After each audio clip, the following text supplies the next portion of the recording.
Hello everyone, welcome back to my channel. आप सभी को मेरे चैनल में स्वागत है। कुछ वीडियोस रेडी करके रखे थे आप लोगों के साथ शेयर करने के लिए, लेकिन इस बीच में एक दर्दनाक मिसहैप हुआ है।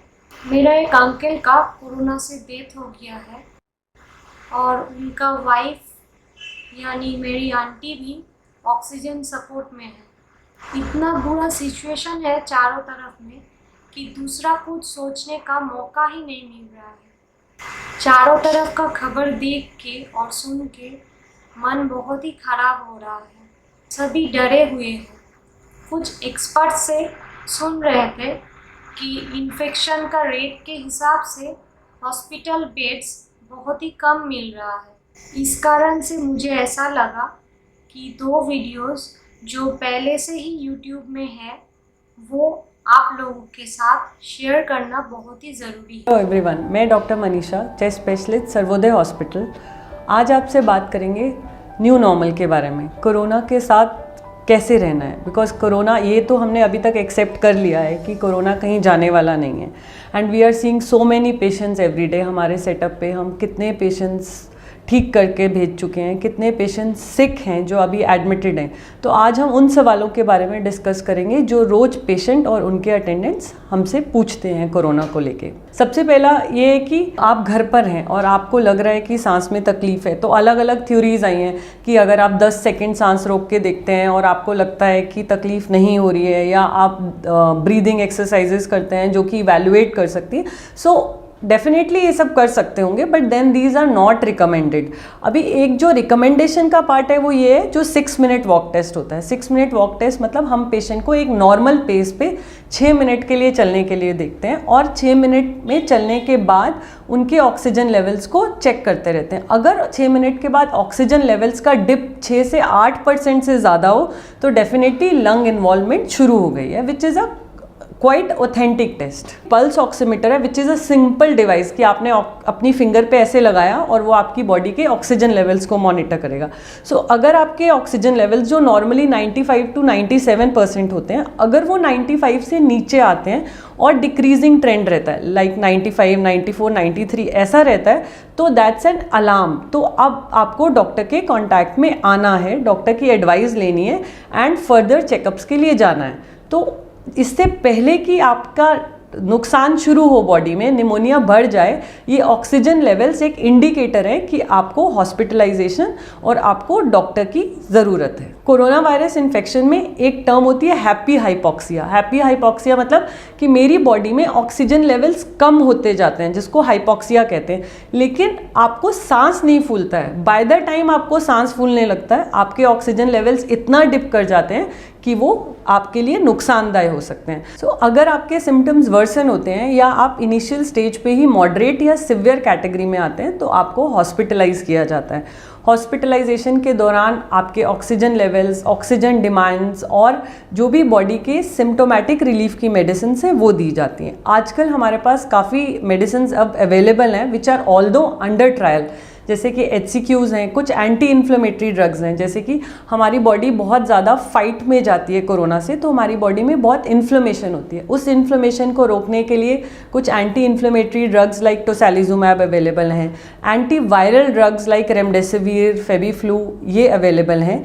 और HCQs, another drugs are steroids are added to the therapy if things worsen. अगर बीमारी बढ़ती है तो स्टेरॉइड्स और ब्लड थिनर्स को भी ऐड किया जाता है। So that depends upon the आपकी सिवियरिटी कितनी है। कि देखा गया है कि corona infection is a hyper coagulative state. Hyper coagulate मतलब इसमें खून गाढ़ा हो जाता है और कहीं कहीं जम जाता है, जिसकी वजह से लंग्स में ऑक्सीजन की कमी हो जाती है। सो इसीलिए हम इसमें खून पतला करने की दवाई देते हैं। सो जो पेशेंट्स एल्डरली हैं, 60 साल से ऊपर के हैं और उनमें कोमॉर्बिड कंडीशंस हैं, जैसे उनमें डायबिटीज़, हाइपरटेंशन, किडनी या ऐसी कुछ बीमारियां हैं, तो उनको हमें हॉस्पिटलाइज करना पहले ही स्टेज पर शुरू कर देना चाहिए। तो अगर आपने टेस्ट कराया और आपका टेस्ट पॉजिटिव आता है तब क्या करना है? क्या फिर से हमें उस चीज़ को लेके पैनिक करना है? अब उसमें कुछ डिमार्केशंस हैं, कुछ ग्रेडिंग हुई है कि आप क्या माइल्ड फॉर्म में आते हैं, मॉडरेट में आते हैं कि सिवियर में आते हैं। माइल्ड मीन्स अगर आपको हल्का गले में खराश है या बॉडी एक हो रहा है। मॉडरेट मतलब अगर आपको निमोनिया बन रहा है और आपके ऑक्सीजन लेवल्स कम हो रहे हैं। सिवियर होता है अगर फेफड़े में दोनों तरफ निमोनिया है, ऑक्सीजन लेवल्स फॉल कर रहे हैं और सांस लेने में काफ़ी तकलीफ हो रही है। तो गवर्नमेंट गाइडलाइंस के हिसाब से जो माइल्ड केसेस हैं, जिनको हल्का बॉडी एक या सोर थ्रोट है, उनको डॉक्टर्स होम क्वारंटीन प्रिस्क्राइब कर सकते हैं। अब ये होम क्वारंटीन क्या है, होम क्वारंटीन का पर्पस क्या है? होम क्वारंटीन का पर्पस एक तो ये है कि आप घर में एक कमरे में रहें, क्योंकि आपको हेल्थ केयर को बर्डन नहीं करना है। आज के टाइम में इतने सारे केसेस हैं, तो जो पेशेंट्स कंपैरेटिवली स्टेबल हैं वो होम क्वारंटीन में रहें, ताकि जो सिक पेशेंट्स हैं उनको जेन्युइन केयर मिल सके। तो आपको घर पर रहना है, लेकिन क्योंकि आप इन्फेक्शियस हो और फैमिली को भी इन्फेक्ट कर सकते हो, तो आपको घर में अपने आप को आइसोलेट करके रखना है, घर के बाकी मेंबर्स से आइसोलेशन में रहना है। उसको एक वेल वेंटिलेटेड रूम जिसमें अटैच टॉयलेट बाथरूम हो और जहाँ पे पेशेंट अपने आप की टेक केयर कर सके, उसको वहीं पे लिमिटेड रहना है। बट दैट डजंट मीन कि उसको कभी कोई प्रॉब्लम नहीं हो सकती। इसीलिए होम क्वारंटाइन की भी कुछ गाइडलाइंस हैं, जिसमें डॉक्टर आपको एक प्री फॉर्म मेडिकेशन आपको एडवाइज करते हैं। और दूसरी बात ये होती है कि आपको अपने वाइटल्स को मॉनिटर करना है। वाइटल्स मीन्स आपको सुबह शाम अपना टेम्परेचर चार्ट करना है, अपना ऑक्सीजन लेवल्स चेक करने हैं, जो कि एक पल्स ऑक्सीमीटर से होते हैं। क्या मैं जब एक कोरोना पेशेंट के कांटेक्ट में आया हूँ तो क्या मुझे कोरोना इन्फेक्शन हो सकता है? तो हमें उसमें क्लोज कांटेक्ट को डिफरेंशिएट करना है। सपोज आपके कोई क्रॉस करके गया तो आपको कोरोना इन्फेक्शन नहीं होगा। सो क्लोज कांटेक्ट होता है कि जो इंसान बिना मास्क पहने एक पॉजिटिव पेशेंट के पास 15 मिनट से ज़्यादा रहता है, एंड उन दोनों के बीच का फासला 3 फीट से कम है। सो 3 फीट मोर देन 15 मिनट्स, तभी हम उस पेशेंट को क्लोज कांटेक्ट में आते हैं। अदरवाइज हम उसको क्लोज कांटेक्ट कंसिडर नहीं कर सकते। तो अगर आप क्लोज कांटेक्ट में आ गए हैं, अगर आपको पता नहीं है और उसके बाद आपको पता चलता है कि 2 दिन के बाद वो इंसान का पॉजिटिव आया है, तो आपको क्या करना है, आपको कितना पैनिक करना है, आपको कौन से टेस्ट कराने हैं कि नहीं कराने। तो इसके लिए आप डॉक्टर से मिलेंगे। ये जो टेस्ट है कोविड-19 RT-PCR स्वैब से जो होता है, ये सिर्फ डॉक्टर के प्रिस्क्रिप्शन पे ही होता है। और अगर आप जैसे सपोज आज एक्सपोज हुए हैं, तो डे 5 से डे 10 वाला दिन होता है, जिसमें अगर आप टेस्ट कराएंगे तो टेस्ट की सेंसिटिविटी और स्पेसिफिसिटी अच्छी होगी। मतलब अगर आपको इन्फेक्शन है तो उसका जांच में आने में 5 से 10 दिन का वक्त लगता है। सपोज़ किसी के कांटेक्ट में आने से 5 दिन से पहले ही आपको सिम्टम शुरू हो गए हैं तो भी आप टेस्ट करवा सकते हैं, बट नॉर्मली 5 से 10 दिन ऑफ एक्सपोजर के बीच में is the right time to get yourself investigated.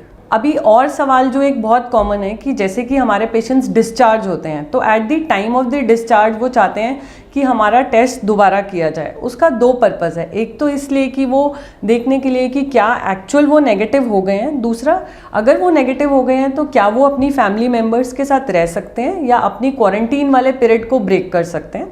तो गवर्नमेंट भी कहती है गाइडलाइंस के हिसाब से भी कि अगर आप माइल्ड या मॉडरेट केस में आते हैं, माइल्ड या मॉडरेट मतलब अगर आपको आईसीयू की ज़रूरत नहीं पड़ी है, ARDS में नहीं गए हैं, तो ऐसे पेशेंट्स का हम at the time of discharge test नहीं करते हैं। The criterias have change. उसमें क्या है कि अगर आपको 10 दिन हो गए हैं आपके सिम्टम शुरू हुए को और पिछले 3 दिन से आपको फीवर नहीं आया है, so you have to be very sure कि 3 दिन लगातार आपको फीवर नहीं आया है एंड आपके 10 दिन सिम्टम ऑनसेट को हो गए हैं, तो हमें कोई भी टेस्ट कराने की ज़रूरत नहीं है। हम अपना क्वारंटाइन पीरियड फिनिश कर सकते हैं और नॉर्मल अपनी सोशल रिस्पॉन्सिबिलिटीज़ कैरी ऑन कर सकते हैं। क्योंकि ये देखा है कि नॉर्मली क्या है, 14 डेज़ पे हमने रिपीट टेस्ट कराया, रिपीट टेस्ट भी पॉजिटिव आ जाता है। फिर एक दिमाग में और ये आना कि क्या मैं फिर से अभी तक पॉजिटिव हूँ, क्या मैं अभी इन्फेक्शियस हूँ, मैं औरों को इन्फेक्शन दे सकता हूँ, क्या बीमारी मेरे अंदर अभी भी चल रही है। तो ये सब क्वेरीज रहती हैं। तो हमें ये समझना है कि जब हम 14 दिन के बाद भी टेस्ट करते हैं तो बहुत लोगों का पॉजिटिव आता है। दैट डज नॉट मीन कि उनके अंदर इन्फेक्शन है। ये देखा गया है कि वो जो स्वैब में आता है वो वायरस है, that can be dead virus. वो वायरस हमारे अंदर रहता है बट ज़िंदा नहीं है। क्योंकि वो ज़िंदा नहीं है तो हमारी बॉडी को डैमेज नहीं कर रहा है और हम शेडर नहीं है। शेडर मतलब हम और लोगों को इन्फेक्शन नहीं दे सकते हैं। इसीलिए रिपीट टेस्टिंग अब एडवाइजेबल नहीं है। अगर आप हेल्दी फील कर रहे हैं और आपको 3 दिन में पिछले कोई भी तकलीफ नहीं हुई है, so you are as good as other individuals. Another common question is, मुझे एक बार इन्फेक्शन हो गया, मैं ठीक हो गया, क्या मुझे दोबारा इन्फेक्शन हो सकता है? क्या री इन्फेक्शन हो सकता है? तो अभी इन लास्ट 4 मंथ्स ये देखा गया है कि there were some patients who had tested positive, मतलब उनका टेस्ट 8 हफ्ते के बाद भी पॉजिटिव आया, तो ये शुरू हुआ कि इनको दोबारा से इन्फेक्शन हुआ। लेकिन जब उसको हमने टेस्ट किया तो पता चला कि वो री इन्फेक्शन नहीं है, वो पहले वाले वायरस ही रह रहे हैं। सो अगर आपको एक बार इन्फेक्शन हो चुका है, आपकी बॉडी में एंटीबॉडीज़ डेवलप हो चुकी हैं and they are significant enough कि वो बीमारी से या वायरस से लड़ सकती हैं, तो आपको री इन्फेक्शन होने के चांसेस नहीं हैं, ऑल्दो आप टेस्ट में पॉजिटिव आ सकते हैं। सो RT-PCR के बेसिस पे हम ये डिसाइड नहीं करेंगे कि इन्फेक्शन रह रहा है कि नहीं। सो अगर आप हेल्दी फील कर रहे हैं, आपको 28 दिन हो चुके हैं बिना किसी तकलीफ के, तो you are actually treated and cured. Since ये सारी कोरोना से जो फाइट है वो इम्यूनिटी की है, तो ये देखा गया है कि जो लोगों का इम्यूनिटी सप्रेस्ड है, चाहे किडनी डिजीज़ की वजह से, चाहे कार्डियक हार्ट डिजीज़ की वजह से, चाहे डायबिटीज़ की वजह से, या जो लोग स्मोकर्स हैं, जो हैवी स्मोकर्स हैं या क्रॉनिक स्मोकर्स हैं, उनमें डिजीज़ के बढ़ने की प्रोबेबिलिटी नॉर्मल इंसान से कंपैरेटिवली ज़्यादा होती है। So they have to be extra cautious. So another common question is कि हमें कौन सा मास्क यूज़ करना है। क्या हर पेशेंट या कॉमन मैन को N95 की ज़रूरत है या सिंपल क्लोथ मास्क सफाइस करते हैं? सो जो सिंपल क्लोथ मास्क हैं वो सिर्फ इन्फेक्शन वाला पेशेंट अगर पहनेगा तो वो इन्फेक्शन स्प्रेड नहीं करेगा, लेकिन अगर आपने क्लोथ मास्क पहना है तो वो इन्फेक्शन को रोक नहीं सकता है। So surgical mask should be used. अगर आपको इन्फेक्शन है या आप अपने आप को इन्फेक्शन से बचाना चाहते हैं तो 3 layered surgical mask is the right option. जो N95 मास्क है वो सिर्फ उन डॉक्टर्स या हेल्थ केयर लोगों के लिए है जो एरोसॉल जनरेटिंग प्रोसीजर्स में होते हैं, जैसे कि ब्रोंकोस्कोपी, नेबुलाइजेशन, या जिसमें कोविड पेशेंट्स के कांटेक्ट में आते हैं, उस केसेस में हमें N95 की ज़रूरत है। Otherwise surgical mask which is a disposable mask, जो कि सिर्फ 6 से 8 घंटे तक यूज़ हो सकता है एंड रीवॉश नहीं हो सकता, वो वाला मास्क आप यूज़ करेंगे। अभी हम जैसे लॉकडाउन से अनलॉक की तरफ जा रहे हैं, तो भी हमें पूरी सावधानी बरतनी है, बिकॉज अभी देखो नंबर अनलॉक होने के बाद से नंबर बढ़ना शुरू हो गया है। सो हमें इस बात का ध्यान रखना है कि crowded places like schools, offices, get together, social gathering, religious places, gyms, जहाँ पे बहुत क्लोज कांटेक्ट रहता है, वहाँ पे until and unless very important हमें वहाँ पर नहीं जाना है, बिकॉज वो साइट्स हैं जहाँ पे मैक्सिमम ट्रांसमिशन या इन्फेक्शन रेट रहता है। उम्मीद करती हूँ कि इस वीडियो के बाद आपके मोस्ट ऑफ द कॉमन सवालों के जवाब मिल गए होंगे, बट आपको ध्यान रखना है, स्टे सेफ। वायरस आपके पास चल के नहीं आएगा, आपको ही सावधानी बरतनी है अगर आपको इस वायरस से जीतना है। बहुत कोई सोच सकते हैं कि दूसरे का वीडियोस मैं अपने चैनल में कॉपी करके डाल रही हूँ, लेकिन मेरा इंटेंशन वो नहीं है। मैं दिल से चाहती हूँ कि सबको यूज़फुल और सही काम का इंफॉर्मेशन मिले। To all the credits and respect to these humble doctors। इसलिए आप सबको मेरी रिक्वेस्ट है, ये 2 रेस्पेक्टेड डॉक्टर्स का वीडियो आप लोग भी जितना हो सके उतना शेयर कीजिए, क्योंकि सही इंफॉर्मेशन और उसका इम्प्लीमेशन ही हम लोगों को बचा सकता है। So stay safe and stay healthy. Thank you for watching my videos.